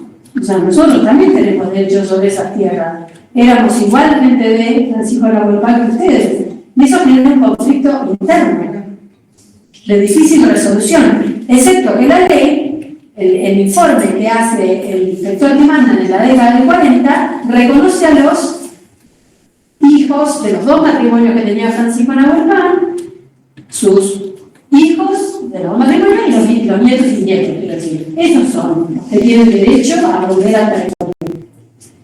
Entonces se instalan otro quilombo, básicamente. Porque había uno que se estuvo hace tanto tiempo en Nahuel Pan, porque es un... Y esa división que mantuvo en el tiempo el conflicto, Sí. Sí, se arrastra. Sí, porque de hecho las tierras, el reclamo perdura por las 20 y pico de mil hectáreas. ¿Sí? Si bien hay un regreso, digamos, de parte de esas familias, que después también, digamos, van a tener otros conflictos de apropiación de tierra de vuelta de la mano de bolicheros y de otras situaciones más individuales. Entonces, ahí tenemos uno de los conflictos que se instalan en el momento. Pero no es el único que se da en estos términos. Y ahí voy a un segundo caso. Igual quiero volver. El caso de Antimil, por ejemplo, acá en la zona... ¿Hay alguna? No, un comentario de Pablo. Sí. Es lo que... Ah, mira, no sabía que hay una calle en Esquel que se llama Desalojo del 37.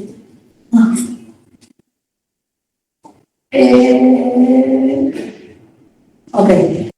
pero bueno, por lo menos Bueno, eso sí, desde ya. Voy a otro segundo caso, que es el de los Antimil, acá en la zona de Arroyo Chacay. No sé si conocen la zona, ¿sí? El Río Negro, estoy hablando, ¿no? ¿Dónde?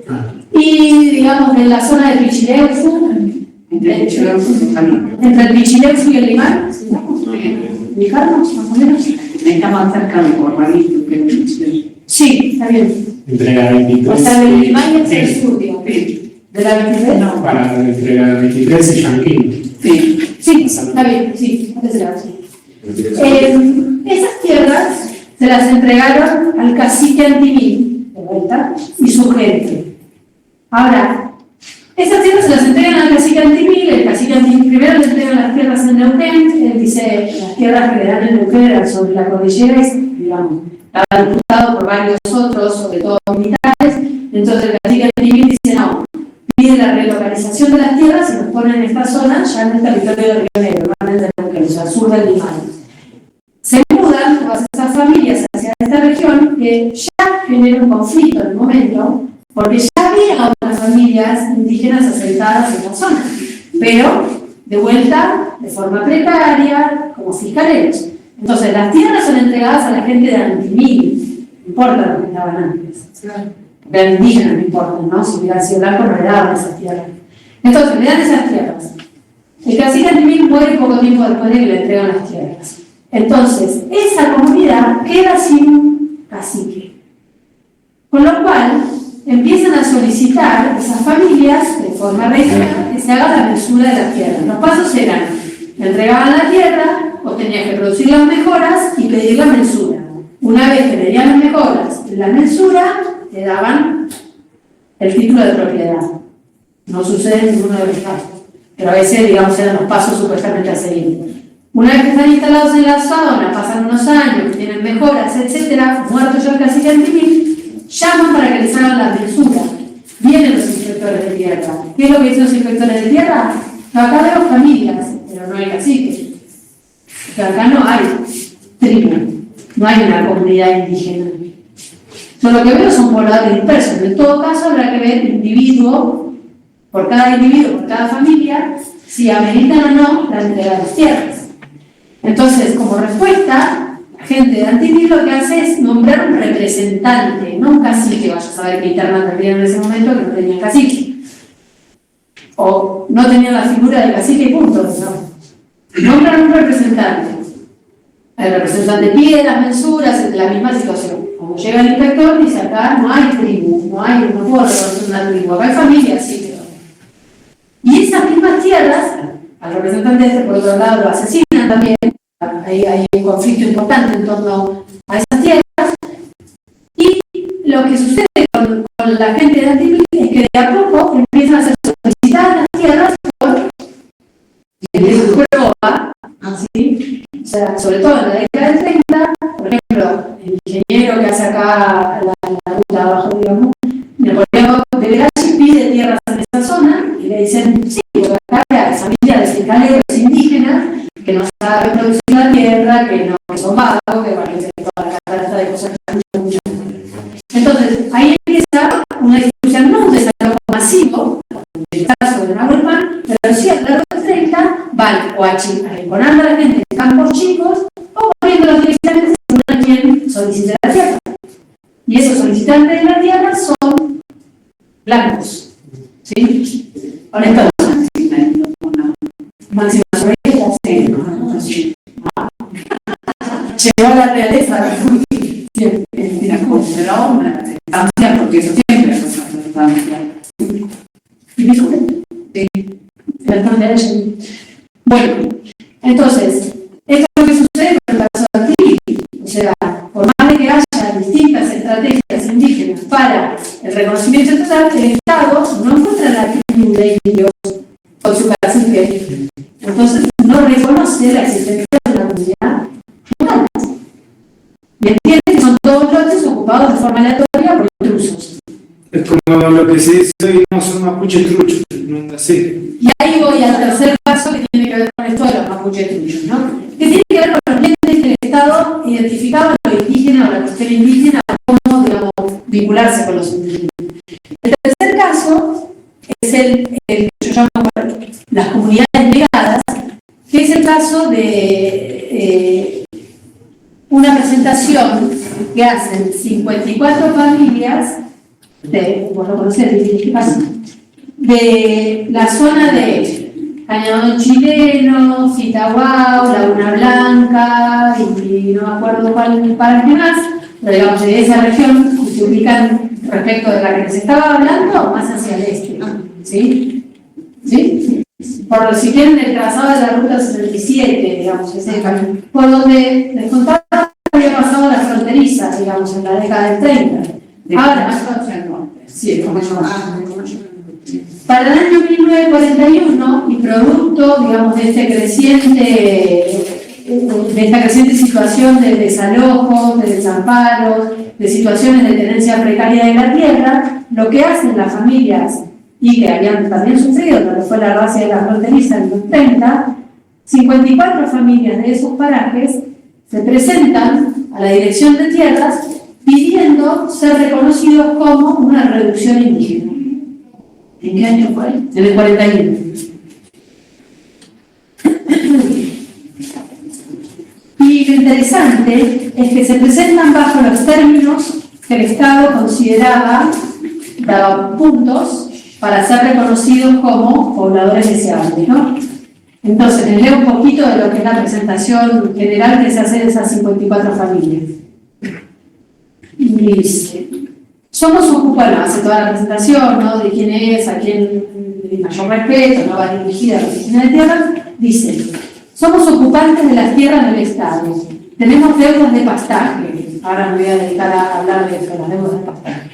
No podemos afrontar con las deudas contraídas debido a que nuestra situación económica es muy difícil. Nuestros capitales son muy chicos, las producciones en el año, los frutos del país siempre se cotizan a precios bajos. Saben de quién le compran a esto. Las mercaderías en las casas de comercio son sumamente caras y nuestras familias son numerosas. Para prosperar con nuestros trabajos tenemos diversos inconvenientes. En primer lugar, los tiempos crudos de los inviernos nos acarrean serios perjuicios. Los campos son despoblados de pastos, Existen muchos retazos de lugares inaptos que son cubiertos de bardas de piedras ásperas y montes naturales inaptos. Existe la plaga del, no sé qué bicho, Saguaype. ¿Lo conoces? Ese, Saguaype, que infecta los canales y mueren además del perjuicio de aves de rapiña, los corderos y los cabritos. A fin de exponer nuestra situación afligente, hemos resuelto los componentes de la reducción, toda junta, solicitarle al señor jefe amparo. Quiera tener a bien servirse, considerarnos los pobres hijos genuinos de la tierra americana. ¿Bien? O sea, fíjense cómo no se marcan ni como chilenos, ni como argentinos, ni como mapuche, ni como araucanos, ni como nada que pueda llegar a ser problematizado de alguna manera. ¿Sí? Pero sí, o sea, nosotros somos, exacto, de acá. Nosotros somos de acá. Los hijos genuinos de las tierras americanas, que no seamos despojados de nuestros pequeños capitales por la ocupación de las tierras del Estado, para poder vivir tranquilos y poder tener alimento y abrigo a nuestras familias, rogamos solicitando se disponga para nosotros la tierra, se nos conceda a título gratuito. Bueno, están pidiendo 11 lotes, que son los que ya ocupan, y después dicen qué familia tienen y qué cantidad, o sea, un censo, digamos, ¿no? Qué cantidad de animales tienen. Y además están diciendo, durante toda la lógica de quiénes son ellos, diciendo, muchos de nosotros hemos prestado servicio a nuestra patria en las filas del ejército argentino. Sabemos respetar y honrar a nuestra insignia de la patria y cumplir las leyes de la nación, trabajando sobre esta tierra con toda perseverancia y honestidad. Nuestros hijos, al llegarle el periodo de incorporarse en las filas del ejército, irán contentos a servir la patria, así como hemos ido nosotros. Pero esperamos el apoyo de la superioridad para que se críen bien, alimentados y sean robustos ciudadanos. Esperamos seamos favorecidos, será justicia y la firma de todos, ¿no? Entonces, este es un pedido de familias que se pueden rastrear varias generaciones hacia atrás en la zona. Esta no era una zona especialmente disputada, excepto por lo que había pasado en el 30, pero sí querían garantizarse esa seguridad por parte del Estado. ¿Qué zona? Sí, es de Comayo al norte, entre Comayo y Mencue, digamos, en el territorio del Río Negro. Fíjense que acá estas familias piden ser reconocidas como reducción, y la respuesta del Estado, que llega 7 años después, donde ya muchos no están, digamos, han sufrido diferentes situaciones,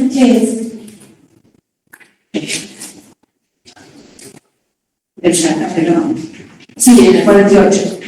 Para conseguir que estas familias dispersas por distintas zonas del territorio consigan alcanzar un estándar de vida que les permita ser, estoy importando, obviamente mandar a la carta, consigan alcanzar un estándar de vida que les permita ser más llevadera su existencia y que sus hijos puedan llegar a ser hombres útiles para su patria, considera esta comisión que la única manera de poder conseguirlo sería la formación de colonias, exclusivamente para ellos en zonas netamente agrícolas y con regadío, entregándosele a cada una de las mismas su correspondiente parcela, debidamente cercada y, de ser posible, con la respectiva vivienda, elementos de trabajo, semillas, etc. El gasto que ello demandaría, en poco tiempo podría ser cubierto con el producido que se obtendría por las tierras, que una vez que se hubieran desocupado, tierras que están pidiendo, fueran arrendadas a verdaderos ganaderos. O sea, no importa, digamos, obviamente no sucedió, ¿no? Como un cuento de color, digamos, sí, qué lindo sería, ¿no? Que recibieran tierras, etcétera, etcétera. Pero la idea del verdadero ganadero es la que está de fondo en esta selección sobre la población, ¿no? O sea, ¿quién es el verdadero ganadero? Claramente no son las familias indígenas, y si uno quita lo indígena, en realidad son familias que son pequeños productores de la tierra. O sea, aquí, digamos, ahí lo que les puede encontrar claramente es el ser indígena. Entonces, frente a estas distintas situaciones, ¿no?, donde el Estado permanentemente niega el reconocimiento los desalojos. Y una cosa, con esto que decías vos, Alejandro, de los truchos, fíjense cómo hoy, en el presente, o si quieren, hace unos años atrás, en el 2011, se conforma en esta misma zona una comunidad mapuche, que digamos bajo la legislación del presente, en la cual pueden conformarse como comunidad sin la necesidad de ningún tipo de reconocimiento por parte del Estado, aunque preferentemente uno la quiere tener porque es el interlocutor con el que va a hablar, aparece una comunidad que es la de Huayñuquemau, de la cual que está conformada por muchas de las familias, hijas o nietas de estas familias. Ahora, esta comunidad aparece en la arena pública del siglo XXI como algo nuevo, cuando en realidad ya desde el año 41 le están reclamando al Estado el reconocimiento y el Estado les niega el reconocimiento porque está esperando a los verdaderos ganaderos. Entonces, hay ahí, digamos, una construcción en donde el Estado, por un lado, estigmatiza al indígena con esta idea de la tribalización y lo perjudicial que puede ser para la civilización y el progreso de esas mismas gentes, pero cuando los tiene y que, digamos, en cierta medida también es la figura en la que muchas personas se alojan para hacer los reclamos. Caso de la gente del Boquete de Nahuelpan. Nosotros somos de la tribu del Boquete de Nahuelpan. Pero que al mismo tiempo es, contradictoriamente, digamos, es lo que justifica la estigmatización, la discriminación y la ausencia de respuesta frente a los pedidos que hacen las distintas formas de organización indígena de la época. Entonces, paralelamente, en la década del 30, uno dice, bueno, ¿qué es esto? Entonces, todos atropellos y tratar de defenderse, digamos, frente a poderes estatales que básicamente no dan ninguna respuesta, y si la dan, bueno, se logró, por ejemplo, en el caso del Boquete de Nahuelpan, son parciales o generan nuevos conflictos, ¿no? Frente a esto, voy a retomar algo que les comenté cuando hablamos de la década del 20, que es la organización indígena política, que fue la Asociación Nacional de Aborígenes. ¿Se acuerdan que se menciona en algún momento de eso? Bueno, esa organización, a partir del año 1932, y cuando la Comisión Honoraria de Reducciones de Indios decide ingresar en el territorio patagónico, digamos, de responder a las diferentes situaciones de abuso, denuncias y conflictos que había con la población indígena. Y también un paréntesis acá, que no lo he visto. Tenemos quizás muy instalado en la cabeza la idea de que cuando hablamos de indígenas hablamos de minorías, ¿no? O sea, una minoría que reclama algo por acá o algo por allá. No era la realidad poblacional, y eso es lo que les significa, ¿no? De estos censos, de estas inspecciones. Es decir, es mucha la población indígena que está sobre tierras fiscales, que les impide, digamos, o les genera conflictos al momento de hacer esas entregas de tierras. ¿Cómo se llamaba la organización? La Asociación Nacional de Aborígenes.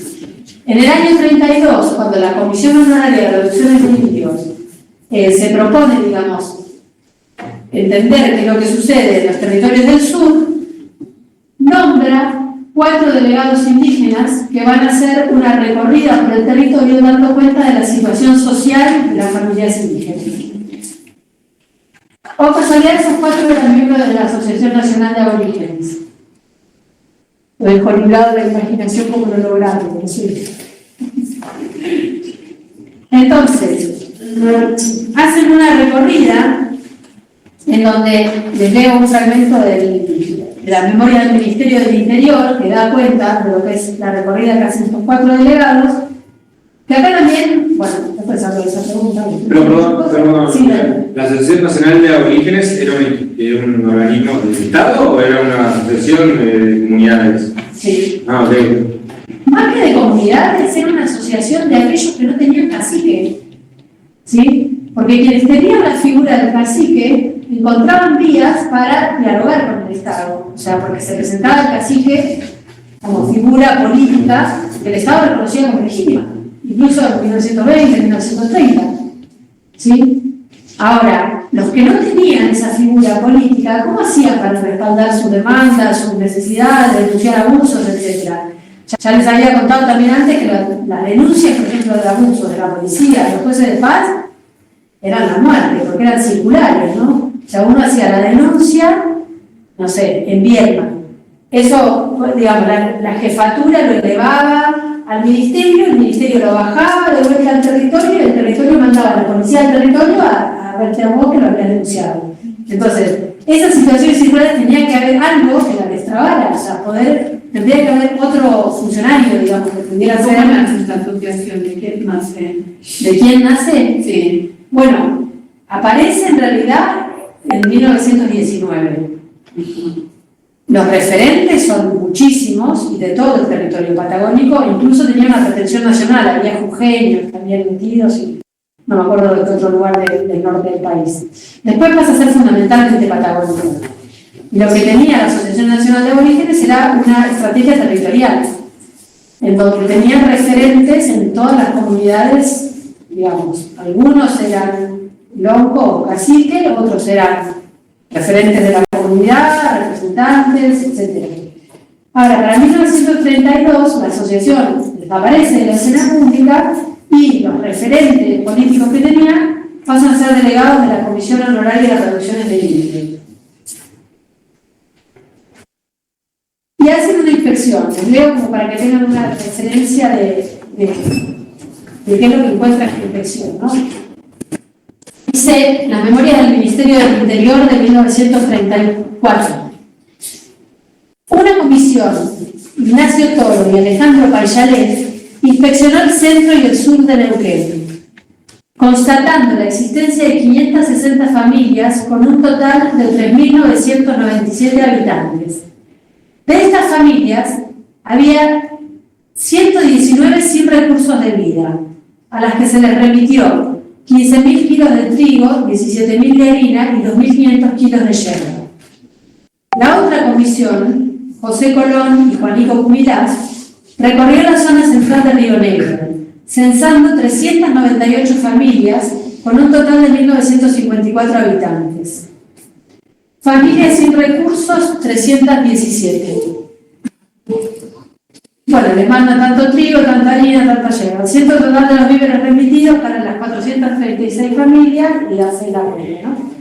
Entonces, estos delegados que van haciendo este censo de poblaciones y de distribución por parte del Estado de alimentos y de cuestiones de víveres básicos, ¿no? Pienso que estamos justo después de la crisis del 30, en donde había realmente mucha necesidad.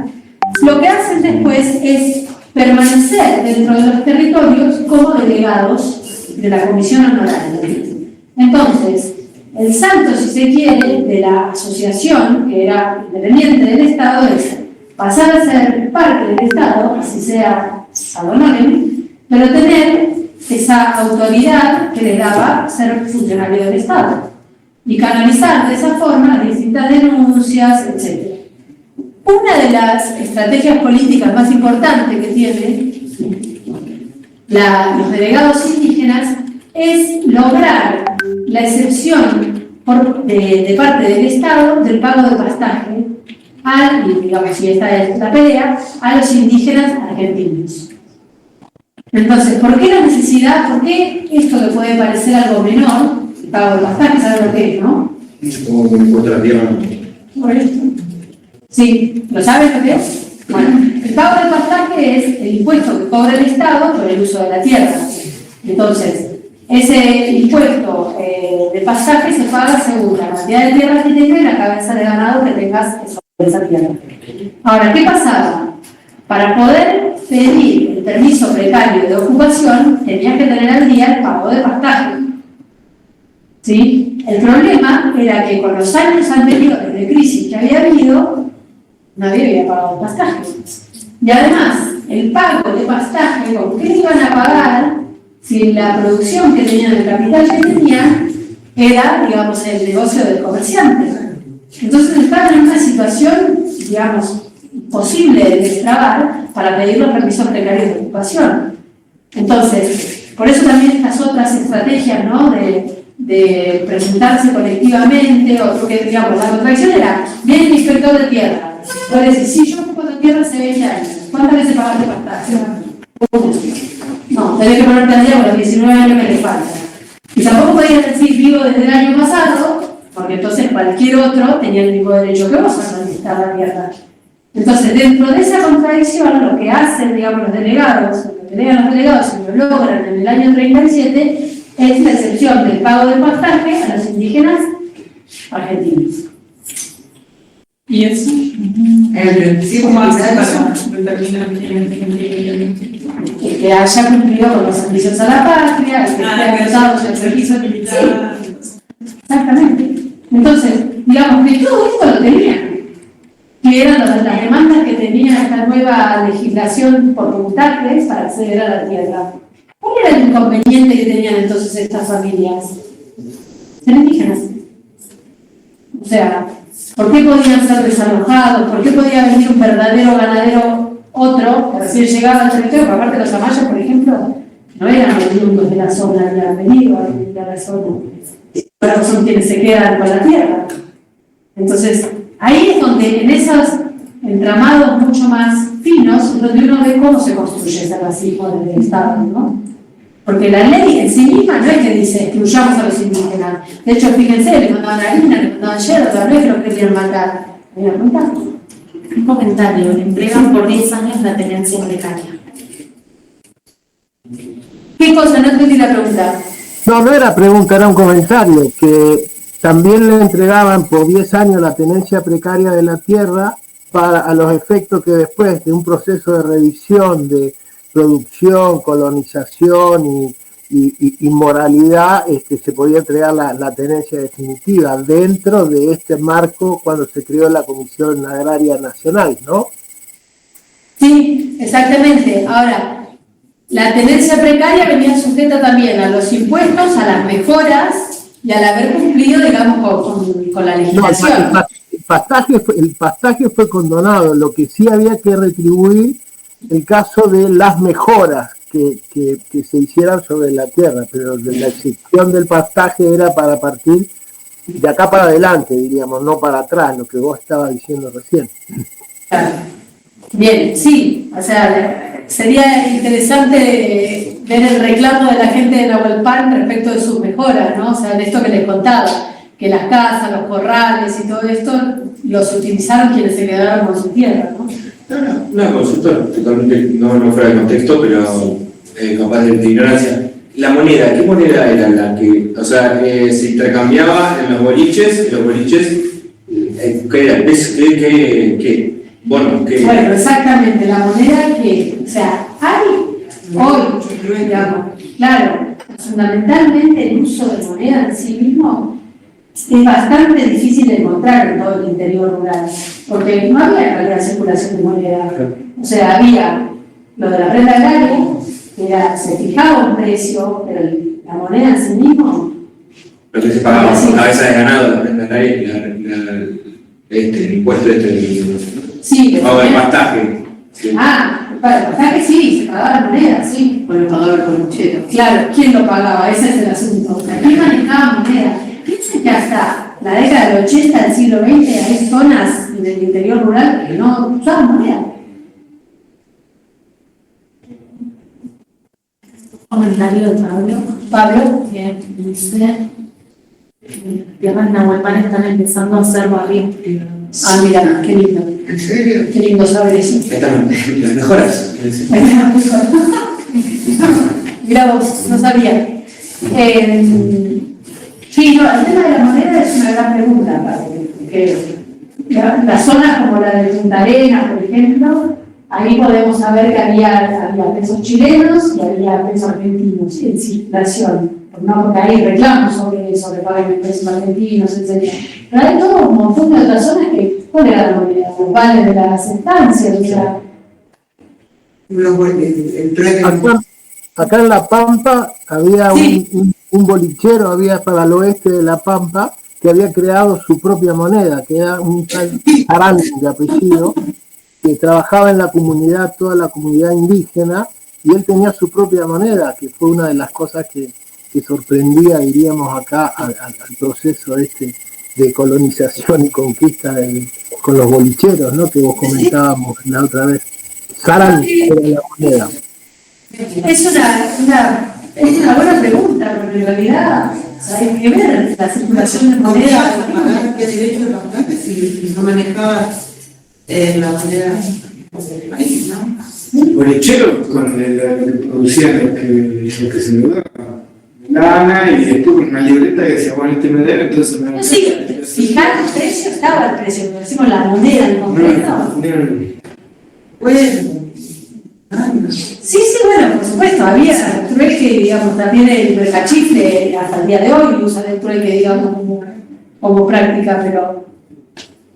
Bueno, ese sí se vería la moneda, porque iría buscando los precios diferenciales, entonces, bueno, yo hay un truque esto por esto, y esto se lo llevo a otro lado, y ahí, bueno, hay una diferencia, ¿no?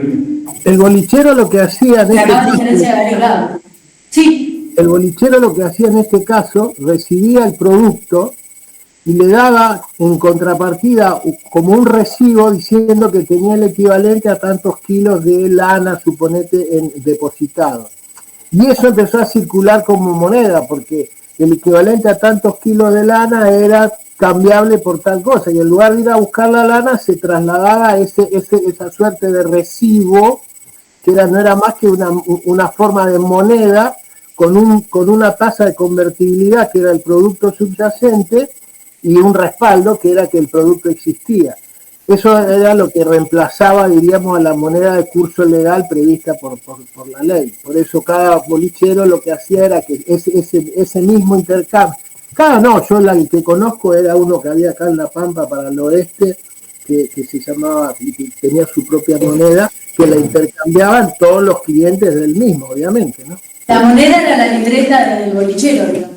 Claro, pero era un papel representativo que justamente la habilidad de T era que lo convirtió en un papel representativo divisible. Entonces, si vos tenías 100 kilos de lana, lo podías convertir en 10 papelitos de 10 kilos, de manera tal de que podías ir comercializando lo que vos quisieras, ¿no? Sería interesante ver si tenía, digamos, otras casas comerciales, porque en general la prenda agraria, digamos, pedía que el productor llevara a vender sus bienes a otro lado, ¿no? Esa es la disputa con el mercachifle. Tal cual.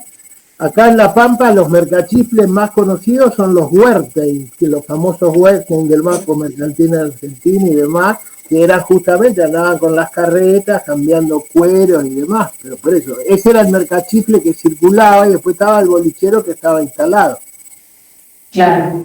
Bueno, y volviendo sobre esto, ya que lo estamos mencionando ahora, sí tengan presente que muchos de esos mercachifles que circulaban por el territorio, en los 30 pasan a ser productores también. O sea, pasan a ocupar campos y a levantar sus deudas ocupando las tierras y las mejoras, ¿no? En algunos casos, digamos, lo que se quedan son las mejoras, o el capital, por ejemplo, pero todavía no tienen tampoco el título de propiedad. El título de propiedad de los alambres van a ir apareciendo en los 40. Claro, te empiezan a sacar diferencia por letra. O sea, pasar de ser boliche a tener ya espacio físico, empezar a crear animales, producir lana. Es porque vos ya estás montado en el circuito de la prenda agraria. O sea, por eso también hay quien tiene la posibilidad de estar en la el salto. Sí, exacto. Bueno, quería reservar ¿tienen alguna pregunta, duda, algún comentario? ¿Esto cambia para la provincialización? ¿Empieza la circulación de moneda y todo eso? Mira, es una muy buena pregunta, pero yo te puedo decir de lo que yo conozco, hasta los 80, no, bien.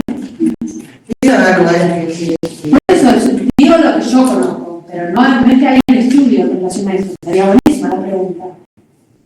El tema de la circulación. ¿Sabés que yo tenía unos familiares en Puerto Rico en Misiones?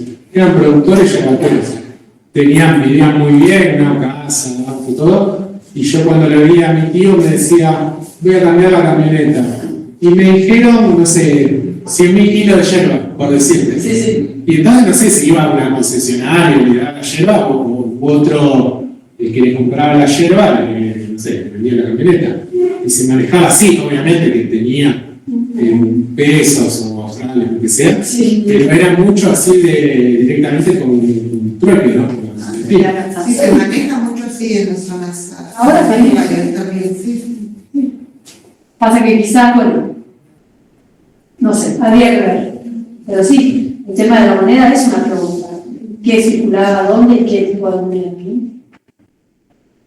Es más, hasta hace unos años mismo, en los pueblos teníamos, cuando había cajero, teníamos que cambiar el sueldo a un bolichero, a un comerciante, que quería tener un peso.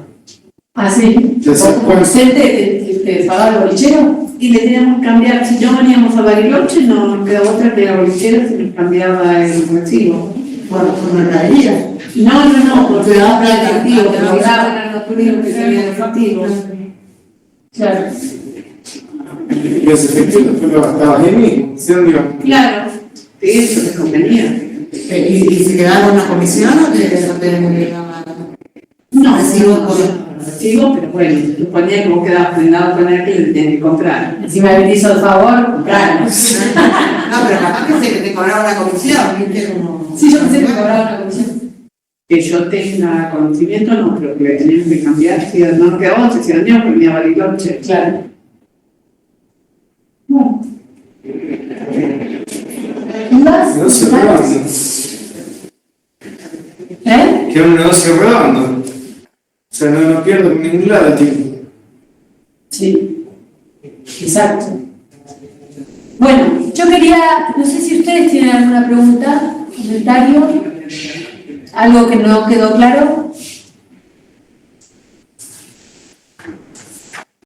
Bueno, yo quería usar unos minutos para hablar del parcial. ¿Puedo hacer una pregunta antes? Sí. La cuestión de archivo, Sí. la Comisión Honoraria Indígena, ¿está accesible? ¿Se puede visitar? ¿Dónde? ¿Cómo? Bueno. La Comisión Honoraria de Reducciones de Indios la absorbe la Secretaría de Trabajo y Previsión. Y mucho del archivo de la Secretaría de Trabajo y Previsión, la Libertadora se encargó de que no siga más. Así que no es fácil encontrar la documentación ligada a la comisión. Hay cosas que están en los expedientes, perdón, esto es de nerd historiador, están en los expedientes generales del Ministerio del Interior. Claro. Y después están lo que aparece en las memorias y algunos proyectos de ley y algunas cosas más. Seguramente hay más. Y hay muchas cosas vinculadas al norte, ¿no? Porque como la comisión tenía la administración de las reducciones en Apalpíder, de Bartolomé de las Casas, digamos, todo eso, ahí hay documentación. Pero después muchas cosas fuera. Bueno, le quería hacer ese comentario respecto del parcial. ¿Cuándo es? Hoy. A las 12. Yo en la semana les voy a mandar las preguntas, ¿sí? Porque la fecha de entrega es el 14 y me gustaría que tengan bastante tiempo, así no me están corriendo con un día más y todas esas cosas. Entonces, si puedo mañana pasado, les mando ya las preguntas, parcial en domiciliario. Les quiero explicar un poco, porque como venimos de distintas disciplinas y distintos párrafos, todos tenemos los mismos criterios. El parcial, ¿qué me interesa a mí? Que ustedes puedan reponer lectura, o sea, la bibliografía obligatoria. Yo me encanta, sé que todos ustedes son seres pensantes y que tienen un montón de opiniones al respecto y está todo bien con eso, y me parece fundamental que así sea. Yo no puedo evaluar eso, ¿ok? No puedo evaluar lo que ustedes piensan de las cosas. Lo que puedo evaluar es si ustedes entendieron la lectura que tienen para hacer. Entonces les pido, es un parcial de reposición de lectura para ayudarlos a ustedes en realidad, que vayan sintetizando las lecturas obligatorias que tienen y que en todo caso yo les tire un apoyo por si algo no entendieron o que quedó medio ahí. ¿Esta web final sí o sí o se puede promocionar así? Final. Sí, Entonces, justamente el final va a ser un trabajo más creativo donde pueden poner todo lo que quieran, pero ahora los estoy siguiendo tratando de que les queden claros algunos puntos que a mí me interesan de la materia, ¿no? Ahora, no es lo mismo que los trabajos prácticos que hicieron hasta ahora.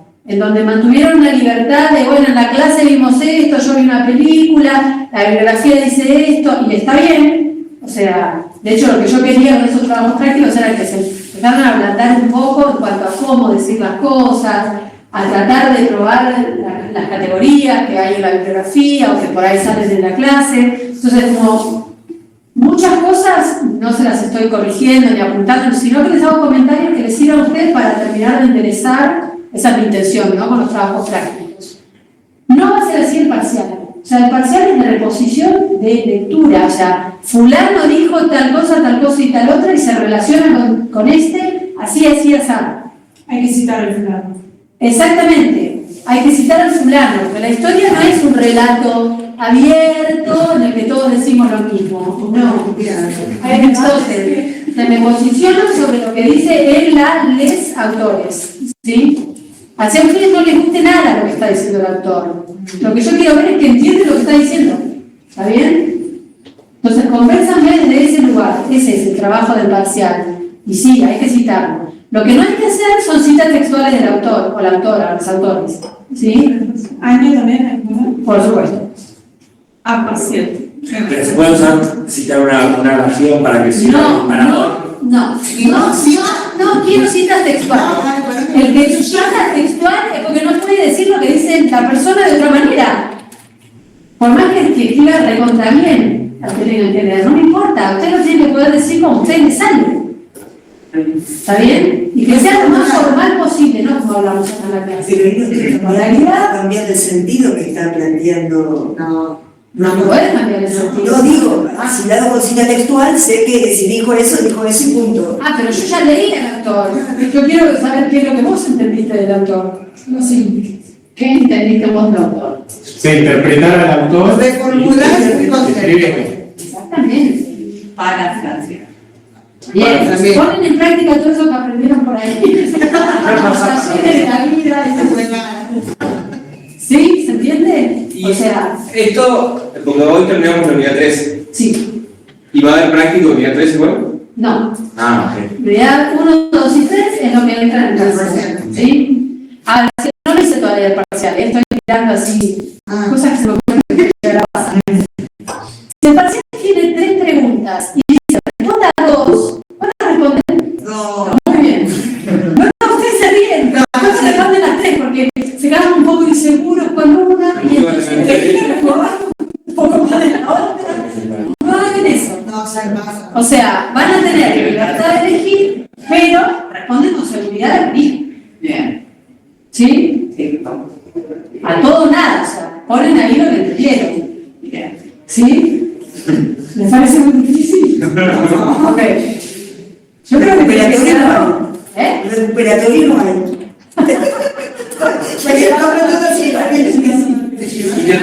¿Cuánto dice recuperatorio?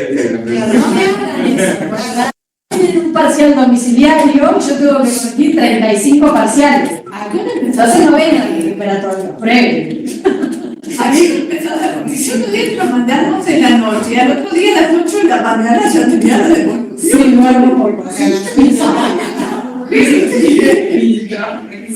no voy a recibir el trabajo? Porque tengo que responder 35 veces recibido. Entonces en todo el rato te lo mando por email. Si ustedes mandan a la dirección me llega. Siéntanse seguros de que eso sucede en la tecnología de hoy. ¿Sí? Bueno, ¿preguntas, dudas sobre el parcial? Cuando te reclamen, no lo presentaste, vos le decís, sí, yo lo mandé. Claro. La longitud, no es por eso. Por favor, porque te leer mucho. O sea, convénzanme, o sea, tampoco, porque ese es el problema. Tengo gente de humanidades y tengo gente de economía. O sea, vos esperás que sea... La respuesta tiene que ser relativamente corta pero contundente. Sí. Sí, igual en el parcial prefiero que escriban. Porque ahí es donde realmente sé si se apropiaron de sí. Sí. Voy a ponderar que respondan bien. Si un autor usa 24 páginas para desarrollar un concepto. Pero un historiador seguro que te manda 50 páginas para decirte dos para. Entonces, O sea, conociendo a la gente de... No hagan eso ustedes. No son malos. Bueno, ¿alguien de ahí quiere preguntar algo? ¿Quejarse? ¿Ya pedir prórroga? De antemano. No, si pasa eso, no saben. Ay, no me imagino. ¿Eh? Hay otro parcial. No, es un solo parcial. No, voy más adelante. No me imagino como es un final escrito, porque todos los finales de historia que... No, los finales de historia que di eran orales. Sí, porque no va a ser un final de reposición de lo que vimos en la materia. Eso ya lo están haciendo con estas instituciones parciales. ¿Cuándo termina la cursada? Así El 11 de noviembre. El 18 es feriado. Ese creo que sí es feriado, porque a nosotros le pusimos. Sí, el primero, ¿no? De la primera semana. Pero yo saqué el calendario de la universidad. No sé qué pasó. Pero después justo hubo un paro, hubo algo y ustedes se acomodó las primeras clases. Sí, pues ya la programa es... 6 clases que haremos.